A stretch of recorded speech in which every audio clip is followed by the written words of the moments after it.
Assalamualaikum, welcome to my YouTube channel. Myself Ikra Baloch, a clinical psychologist. If you are new on my channel, then do subscribe and stay tuned with me for more informative videos. Today we will talk about a story you have to listen when you feel sad. So we will start our story. एक दफ़ा क्या हुआ कि एक लड़की थी, उसने अपना एंट्रेंस का एग्ज़ाम पास करना था। उसने बहुत कोशिश की, बहुत स्ट्रगल की, दिन रात एक किया, लेकिन वो उस एग्ज़ाम को क्रैक नहीं कर पाई, क्योंकि बार-बार स्ट्रगल करने के बाद भी उसको नाकामी का सामना करना पड़ा था। वो अपसेट हो गई, वो डिप्रेशन आने लगी, वो डिसअपॉइंट हो गई और काफ़ी टाइम से उसका ये स्केड्यूल चलता आ रहा था। उसके फादर उसको रोज़ ऑब्ज़र्व करते थे, उसके फादर उसको रोज़ देखते थे कि मेरी बेटी परेशान है, डिसअपॉइंट हो चुकी है। तो ये चीज़ उसके फादर को भी डिप्रेस करती थी। फिर उसके फादर ने क्या किया, एक दिन अपनी बेटी को बुलाया कि आके मेरी बात सुने किचन में। बेटी उठ के चली गई किचन में अपने फादर की बात सुनने के लिए। अब फादर ने किचन में क्या किया, फादर ने ऑलरेडी गैस ऑन की और स्टोव पे 3 बाउल रख दिए और बाउल में पानी डाल दिया।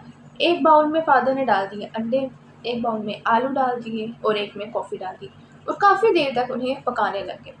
5 मिनट गुजरे, 10 मिनट गुजरे, 20 मिनट गुजरे, इनफैक्ट आधा घंटा भी गुजर गया। बेटी ये चीज़ देख देख के परेशान हो गई और उसने अपने फादर से पूछा कि अब्बू ये आप क्या कर रहे हैं। फादर ने कहा बी पेशेंस, 5 मिनट और सब्र करें। ऐसे ही 5 मिनट गुजर गए। फादर ने क्या किया, गैस बंद की।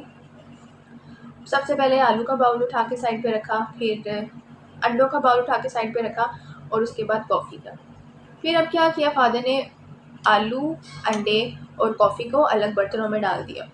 फिर अपनी बेटी से कहा कि आके ज़रा इनको चेक करें।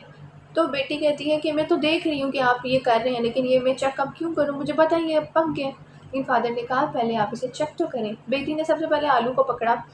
आलू को जैसे ही बेटी ने टच किया, वो क्या हुआ कि आलू बॉयल होने की वजह से बहुत ज़्यादा सॉफ्ट हो गए और वो टूटने लग गए। सेकेंड, इसी तरह फादर ने कहा कि अब ज़रा अंडों को देखें। बेटी ने अंडे तोड़े तो अंडे बहुत ज़्यादा हार्ड हो गए थे। उसका छिलका उतारा तो अंडे अंदर से बॉयल हुए थे, वो बिल्कुल हार्ड हो गए थे। इसके बाद जब कॉफ़ी की बारी आई, तो जब बेटी ने कॉफ़ी को स्मेल किया तो कॉफ़ी की खुशबू से बेटी के फेस पे स्माइल आ गई। तो उसके फादर ने कहा अब कुछ समझ में आई आपको जो मैं आपको समझाना चाहता था। फादर यहाँ अपनी बेटी को क्या समझाना चाह रहा था कि अंडे, आलू और कॉफ़ी तीनों एक ही सिचुएशन से गुजरे हैं, लेकिन तीनों ने डिफरेंट रिस्पॉन्ड किया है। आलू को जब बहुत ज़्यादा टफ़ टाइम मिला तो क्या हुआ, वो नरम मुलायम हो गया, अंदर से टूटने लग गया। अंडों को जब टफ़ टाइम मिला, बहुत ज़्यादा हीट मिली, तो वो क्या होगा, वो स्ट्रॉन्ग हो गए, वो पक गए, वो ब्रेव हो गए। और सेम इसी तरह जब कॉफ़ी को टफ़ टाइम मिला, कॉफ़ी ने क्या रिस्पॉन्ड किया, कॉफ़ी ने अपनी जो खुशबू है, अपनी जो स्मेल है, उस पानी में डाल दी और पानी के रंग में कॉफ़ी मिल गई। सेम इसी तरह ये हमारी ज़िंदगी में भी होता है कि जब हमारी ज़िंदगी में कोई टफ़ टाइम आ रहा है, तो उस टफ़ टाइम में हम लोग रिस्पॉन्ड कैसा कर रहे हैं, आलू की तरह कर रहे हैं कि हम लोग बहुत टफ़ टाइम आया, ऑब्स्टेकल आया तो हम लोग मायूस हो गए, डिसअपॉइंट हो गए, नरमो मुलायम होकर टूटने लग गए हैं। हमने अंडे की तरह रिस्पॉन्ड करना है कि टफ़ टाइम आया है तो हमने क्या किया, हम लोग ब्रेव हो गए, हम हार्ड हो गए, हम स्ट्रॉन्ग हो गए। या हमने कॉफ़ी की तरह बनना है कि टफ़ टाइम में भी अपने आप को इतना पीस एंड काम रखना है कि टफ़ टाइम में और हमारी रिलैक्सेशन में कोई डिफरेंस ही ना रहे। So be like a egg and be like a coffee, कि एक तो आप स्ट्रॉन्ग बन जाए अंडे की तरह और सेकेंडली आप कॉफ़ी की तरह ना बल्कि टफ़ टाइम को फेस करें, बल्कि अपनी ज़िंदगी को ही बदल दें।